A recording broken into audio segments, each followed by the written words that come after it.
Payagan po ninyo na iparinig ko sa inyo ang pahayag ng Iglesia ni Cristo. Mula nang magsagawa ng Rally for Transparency, Accountability, Justice and Peace ang Iglesia ni Cristo noong November 16 to 17, 2025, patuloy kaming naghihintay kung paano tutugunan ng gobyerno ang malawak na katiwalian na naganap sa ating bansa.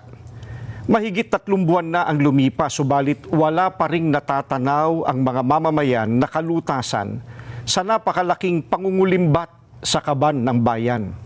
At sa halip na ang mga salarin ang hanapin at usigin, ay ang mga nagbibigay ng impormasyon at tumitestigo laban sa kanila ang kinakasuhan at ginigipit.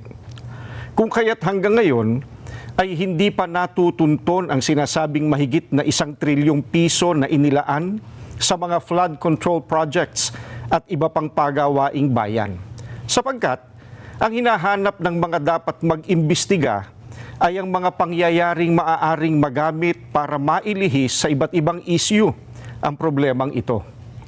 Hinihintay ng mga Pilipino ang sinasabi ng Senate Blue Ribbon Committee Chairman na we will go where the evidence lead us. Ngayong may mga lumalabas na pahayag na mula sa mga sangkot, kabilang ang umano'y nagpadala ng mali-maletang pera. At kamakailan lang ay pinatunayan ng mga dating sundalo na umaming sila ang naghatid ng mga ito. Bakit tila walang malinaw na hakbang upang palawakin pa at tapusin ang investigasyon?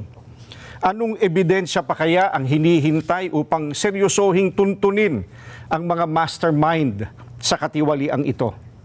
May mga pahayag din na ang paglitaw ng mga dating sundalo ay bahagi ng isang destabilization plot.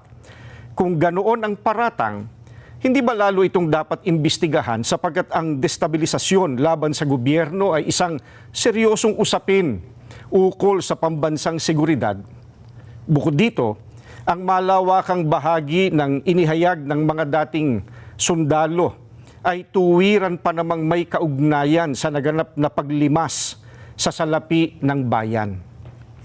Matamang naghihintay pa rin ang sambayanan, kasama ng milyon-milyong Pilipino sa buong mundo at maging ng mga international media at iba pa na nagmamasid, ang mga kaanib sa Iglesia ni Cristo ay patuloy na nakabantay.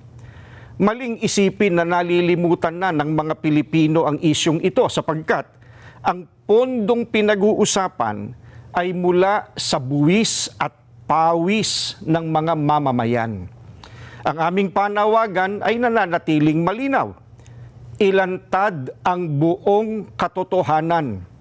Papanagutin ang dapat managot at pairalin ang katarungan upang maibalik ang tiwala ng bayan at maitaguyod ang tunay at pangmatagalang kapayapaan at pagsulong ng Pilipinas.